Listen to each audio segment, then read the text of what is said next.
સ્વાધ્યાય 3.2 એમાં દાખલા નંબર 1 કપાસના પાક પર ખાતરના વપરાશની અસર જાણવા માટે કરેલા એક અભ્યાસમાંથી નીચે મુજબની માહિતીઓ મળે છે. ખાતરના વપરાશ અહીંયા ખાસ ધ્યાન આપશો.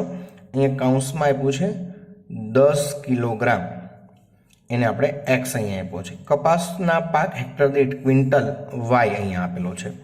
એક્સની કોલમ, આ વાયની કોલમ. અહીંયા નીચે આપણે માહિતી આપી છે.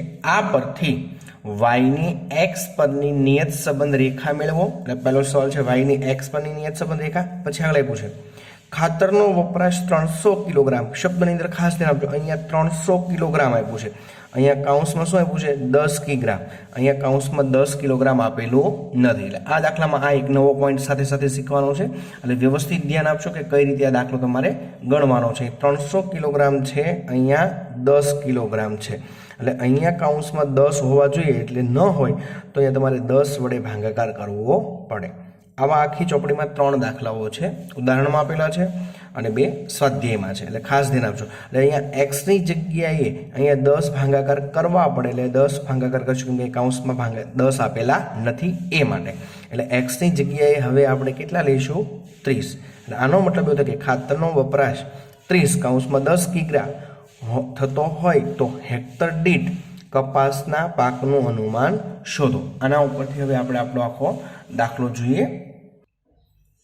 અહીં આપણી પાસે પ્રથમ કોલમને એક્સ, બીજાને વાય કહીશું.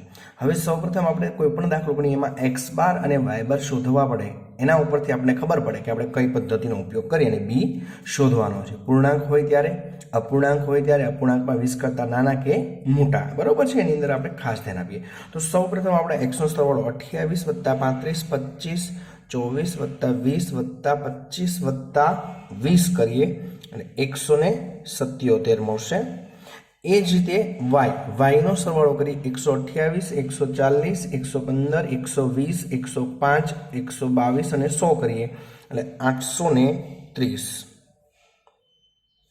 આના ઉપરથી સૌપ્રથમ આપણે મધ્યક શોધીએ. એક્સ બારનું સૂત્ર છે સિગ્મા એક્સના છેદમાં એન. સિગ્મા એક્સ આપણો કેટલો મળ્યો છે? 177 છેદમાં એન. એન છે આપણો 7. 177 ભાગ્યા 7 કરીએ. ખાસ ધ્યાન આપજો, પોઈન્ટ પછીના 2 આંકડાઓ ફરજિયાત લેવાના. જવાબ આવે છે 25.29. એ જ રીતે વાય બાર શોધીએ. વાયનો સરવાળો આપણે મળ્યો છે 830 એના છેદમાં 7. 830 ભાગ્યા 7 કરીએ એટલે 118.57. અહીંયા આપણા મધ્યકો બંને મળી ગયા. હવે મધ્યકો જોઈશું તો બંને અથવા બંને એક અપૂર્ણાંક હોય તેને અપૂર્ણાંક કહેવાય. એટલે અહીંયા આપણે બંને અપૂર્ણાંક મળે છે અને મધ્યકો કેવા મળ્યા છે? અપૂર્ણાંક. હવે મધ્યક અપૂર્ણાંક છે, પાછા જવાબ 20 કરતાં કેવા છે? મોટા છે. એટલે જ્યારે દાખલાની અંદર એક્સ બાર અને વાય બાર અપૂર્ણાંક હોય, 20 કરતાં મોટા હોય, ત્યારે આપણી પાસે બીનું સૂત્ર લખવાનું છે. એટલે ટાઇટલ આપીને પણ લખી શકાય, નિયત સંબંધાંક. નિયત સંબંધાંકને આપણી ભાષામાં શું કહેવાશે? તો કે બી. બી બરાબર, હવે અહીંયા બંને મોટા હોય ત્યારે યુવીનું સૂત્ર વાપરવાનું છે. ખાસ ધ્યાન આપજો. N sigma uv minus sigma u sigma v એના છેદમાં એન સિગ્મા યુ આખાનો સ્ક્વેર માઇનસ સિગ્મા યુ એનો સ્ક્વેર. હવે આ સૂત્રની અંદર આપણી પાસે યુ વી જોશે, યુનો સરવાળો, વીનો સરવાળો અને યુનો સ્ક્વેર. એટલે આપણી પાસે 4 વસ્તુઓ જોશે. એની આપણે પહેલાં સૌપ્રથમ કોલમ તૈયાર કરીએ. પહેલાં આપણે જોઈએ છે યુ, અને યુ બરાબર એક્સ માઇનસ એ, વી બરાબર વાય માઇનસ બી, પછી યુવી અને પછી યુનો સ્ક્વેર. આ 4 કોલમ તૈયાર કરવાની છે આપણે અહીંયા. એટલે વ્યવસ્થિત ધ્યાન આપશો. 4 કોલમો તૈયાર કરતા જઈએ કઈ રીતે ગણવાનું છે એમાં. સૌપ્રથમ હવે આપણે એ ધારવાનો. જેમ આગલા ચેપ્ટરમાં એ ધારતા હતા એ જ રીતે અહીંયા એક્સ બાર આપણો કેટલો મળ્યો છે? 25.29. તો પોઈન્ટની આગળની કિંમત આપણે લઈ લેવાની. કેટલા આપ્યા છે? 25. એની જગ્યાએ આપણે કેટલા ધારી લેવાના? 25. એ જ રીતે બી ધારવાનો છે. બી બરાબર આપ્યું છે 118.57. તો પોઈન્ટની આગળની કિંમત કેટલી આપી છે? 118. તો અહીંયા આપણે લઈ લેવાનું 118. હવે અહીંયા શબ્દની અંદર ખાસ ધ્યાન આપજો. જો તમારે આ દાખલો સામાન્ય બતાવું છું, CX અને CY વાળો નથી. CX અને CY વાળો દાખલો જ્યારે આવશે ત્યારે હું બતાવીશ કે એ અને બી કઈ રીતે અલગથી ધારવા પડશે. અહીંયા સામાન્ય દાખલો યુ ને બીની પદ્ધતિનો છે, જ્યાં યુ બરાબર x માઇનસ એ છે અને વી બરાબર y માઇનસ બી છે. ચલો, તો હવે દરેક એક્સમાંથી આપણે 25 બાદ કરવાના છે. એને કહેવાય ધારેલો મધ્યક. એટલે 28 માઇનસ 25 કરતા જઈએ. 28 માઇનસ 25 એટલે 3. 35 માઇનસ 25 એટલે 10. 25 માઇનસ 25 એટલે 0. 24 માઇનસ 25 એટલે માઇનસ 1. 20 માઇનસ 25 એટલે માઇનસ 5. 25 માઇનસ 25 એટલે 0 અને 20 માઇનસ 25 એટલે માઇનસ 5. અને એમનો સરવાળો બરોબર છે. તો પહેલાં આપણે અલગ અલગ રીતે પણ કરી શકાય અને ભેગો પણ કરી શકીએ. કે પહેલાં આપણે પ્લસ કિંમતનો સરવાળો કરીએ તો પ્લસ કિંમત કેટલી આવે છે? તો કે 13. અને એમાંથી માઇનસ કિંમતનો સરવાળો કેટલો આવે છે? તો કે 11. એની ગણતરી બતાવવાની જરૂર નથી, બતાવી હોય તો બતાવી શકાય, જેથી કરીને સરળતા રહે. એટલે અહીંયા આપણો જવાબ આવે છે બી. એ જ રીતે વી શોધવાનો છે. હવે વી બરાબર વાય માઇનસ બી. અહીંયા બી બરાબર કેટલો લીધો છે? આપણે 118 લીધો છે. તો દરેક વાયમાંથી 118 બાદ એટલે 128 minus 118 10. 140 minus 118 22. 115 minus 118 minus 3.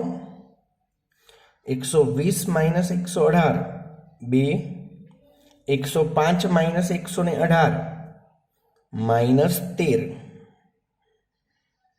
122 minus 118 4. 100 minus 118 એટલે માઇનસ 18. અહીંયા પણ તમે સરવાળો આ રીતે દર્શાવી શકો અથવા સીધો પણ તમે લખી શકો. બરોબર છે. અહીંયા એકવાર મેં આ રીતે બતાવ્યું છે, હવે હું તમને સીધો બતાવું છું. દાખલા કેલ્સીનો ઉપયોગ કરવાનો. 10 plus 22 minus 3 2 plus 2 minus 13 plus 4 minus 18 બરાબર કરશો એટલે જવાબ આપણો કેટલો મળે છે? 4. એ જ રીતે યુ અને વી એમ આપણે બંનેનો ગુણાકાર કરતો જવાનો છે. 3 ગુણ્યા 10 30. 22 ગુણ્યા 10 220. 0 ગુણ્યા માઇનસ 3 એટલે 0. માઇનસ 1 ગુણ્યા 2 એટલે માઇનસ 2. માઇનસ 5 ગુણ્યા માઇનસ 13 એટલે 65. 0 ગુણ્યા 4 એટલે 0. માઇનસ 18 ગુણ્યા માઇનસ 5 એટલે 90.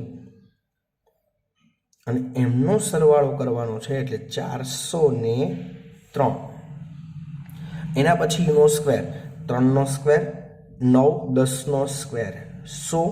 0નો સ્ક્વેર 0. માઇનસ 1નો સ્ક્વેર 1. માઇનસ 5નો સ્ક્વેર 25.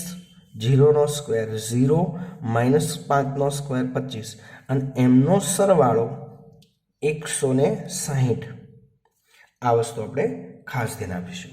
અહીંયા આપણી પાસે બધી જ કોલમો મળી ગઈ છે. ખાસ ધ્યાન આપજો. યુનો સરવાળો આપણે 2 છે, વીનો સરવાળો 4 છે, યુવીનો ગુણાકાર 403 છે અને યુનો સ્ક્વેર 160 છે. એને હવે આપણે આપણા સૂત્રમાં કિંમતોમાં મૂકતા જઈએ એટલે એ અને બી આપણો જે શોધવાનો છે મળતો જશે. ચલો સૌપ્રથમ બી આપણે શોધીએ. એનમાં એન કેટલો આપ્યો છે? 7. યુ અને બીનો સરવાળો આપણે જોઈએ તો 403 માઇનસ યુનો સરવાળો 2 અને વીનો સરવાળો 4. એના છેદમાં એન છે 7. યુનો વર્ગ હોય એવો સરવાળો આપણે શોધ્યો તો 160 માઇનસ સિગ્મા યુ 2 છે ને 2નો સ્ક્વેર કેટલો મળશે? 4. હવે એનું સાદરૂપ આપતા જઈએ. ધ્યાનથી જોશો કોઈ એક સ્ટેપ. 403 ગુણ્યા 7 કરીએ એટલે 28 21 માઇનસ 4 ગુણ્યા 2 એટલે 8. એના છેદમાં 160 ગુણ્યા 7 કરવાના છે આપણે. 160 ગુણ્યા 7 એટલે 11 20 માઇનસ 2નો સ્ક્વેર 4 બરાબર કરીને એનું સાદરૂપ આપીએ. 28 21 માઇનસ 8 કરીએ એટલે આપણો જવાબ આવે છે 28 13. એના છેદમાં 11 20 માઇનસ 4 એટલે 11 16 અહીંયા બી બરાબર આપણે મળશે, ધ્યાનથી જોશું 28 13 ભાગ્યા 116 કરીએ એટલે આપણને જવાબ પૂરેપૂરો મળે છે. બીની કિંમત જે પોઈન્ટ પછીના બે આંકડાઓ લેવાના છે 2.52. બી આપણો મેળવ્યો છે 2.52. બી મળી જાય પછી આપણે આપણા દાખલાની અંદર સ્ટાર કરી અને પાછું હેડિંગ આપીશું. બી મળે પછી એ શોધવાનું ને એને કહેવાય અંતઃખંડ. અંતઃખંડ એનું સૂત્ર છે એ બરાબર વાય બાર માઇનસ બી ઇન્ટુ એક્સ બાર. અહીંયા દાખલાની અંદર વાય બાર અને એક્સ બાર અને બી જોઈએ. બી બરાબર આપણે જોયું 2.52, વાય બાર છે 118.57 અને એક્સ બાર છે 25.29. પોઈન્ટ પછીના બે અંકો લઈ અને હવે આપણા સૂત્રમાં કિંમતો મૂકીએ તો વાય બાર છે આપણો 118.57 માઇનસ બીની કિંમત છે 2.52 ગુણ્યા એક્સ બાર છે 25.29. આ વસ્તુ આપણે ખાસ ધ્યાન આપીશું તો જ આપણો દાખલો આપણને સાચો મળશે. ચલો હવે એના પછીનું સ્ટેપ કરીએ. 118.57 માઇનસ 25.29 ગુણ્યા 2.52 એટલે આ બંનેનો આપણે અહીંયા શું કરીશું ગુણાકાર એટલે જવાબ આપણો મળે છે 63.73. બાદબાકી કરીએ એટલે એની કિંમત આપણને મળી જશે 118.57 માઇનસ 63.73 એટલે 54.84. 54.84 આ આપણે કોની કિંમત મળી ગઈ એની. એના પછીનો આપણો જે સવાલ છે એનો સવાલનો આપણે જવાબ આપવાનો છે. પ્રથમ સવાલનો જવાબ આપણે આપીએ વાયની એક્સ પરની નિયત સંબંધ રેખા. વાયની એક્સ પરની નિયત સંબંધ રેખા અને એનું સૂત્ર છે વાય કેપ બરાબર એ પ્લસ બી ઇન્ટુ એક્સ. આની અંદર આ રેખા શોધવા માટે એ અને બીની કિંમત જ માત્ર મૂકવાની, એક્સની કિંમત મૂકવાની નથી. જેમાં એની જગ્યાએ આપણે મૂકીશું 54.84 પ્લસ બીની જગ્યાએ મૂકીશું 2.52 ઇન્ટુ એક્સ. આને આપણી ભાષામાં વાયની એક્સ પરની નિયત સંબંધ રેખા કહેવાય. એટલે આ પહેલો આપણો પ્રશ્ન પૂરો થઈ ગયો. અહીંયા એના પછીનો બીજો પ્રશ્ન, ખાતરનો વપરાશ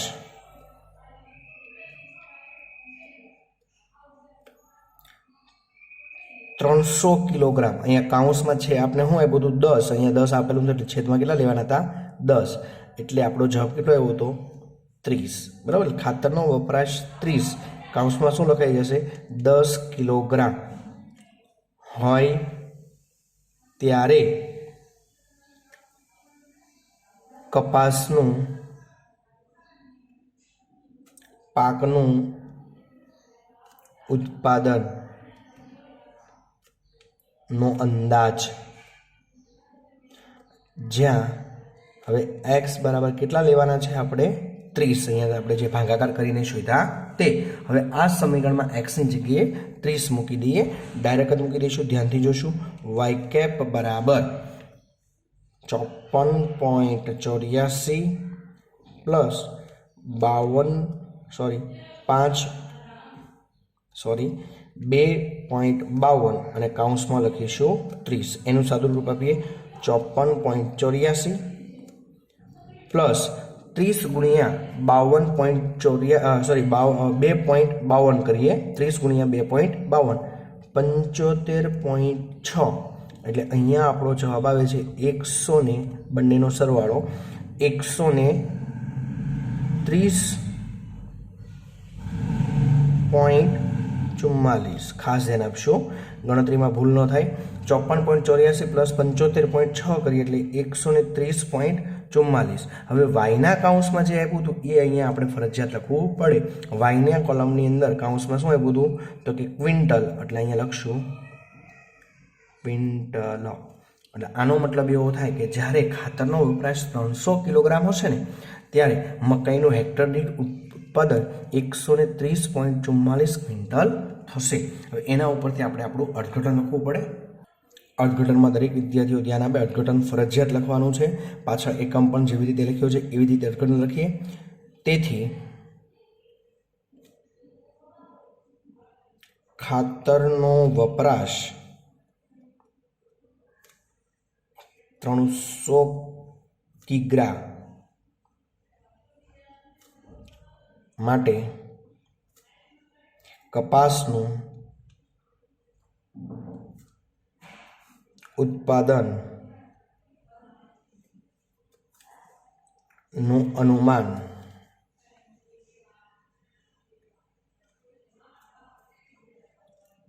130.44 ક્વિન્ટલ પ્રતિ હેક્ટર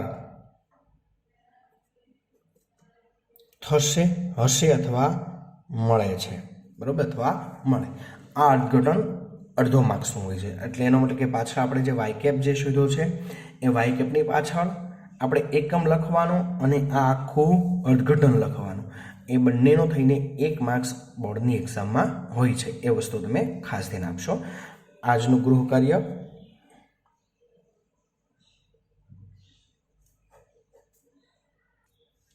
સ્વાધ્યાય 3.2 માં દાખલા નંબર 2, જેની અંદર a બરાબર 168 અને b બરાબર 167 લઈને દાખલો ગણવાનો છે.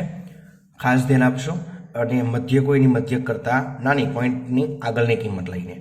એ જ રીતે વિભાગ એફમાં દાખલા નંબર 1માં a બરાબર 37 આવશે અને b બરાબર 14 આવશે, બરાબર છે, મધ્યકમાં પોઈન્ટની આગળની કિંમત લઈને દાખલો. એ જ રીતે વિભાગ એફમાં દાખલા નંબર 2 એમાં a બરાબર 15 અને b બરાબર 87 લઈને દાખલો કરવાનો છે.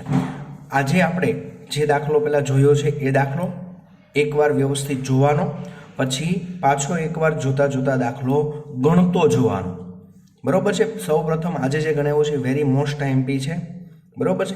એના પછી સ્વાધ્યાય 3.2નો બીજો, વિભાગ એફનો પહેલો અને વિભાગ એફનો બીજો, આ 3 દાખલાઓ હોમવર્ક, એટલે ટોટલ 4 દાખલાઓ તમારે ગણી અને ફોટા પાડીને મોકલવાના છે.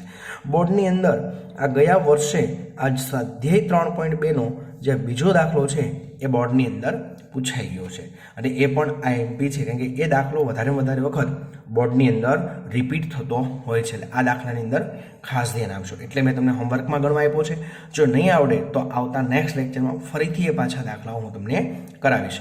આ હોમવર્કના ફોટા પાડી અને ફરજિયાત દરેક વિદ્યાર્થીઓએ મૂકવાના છે.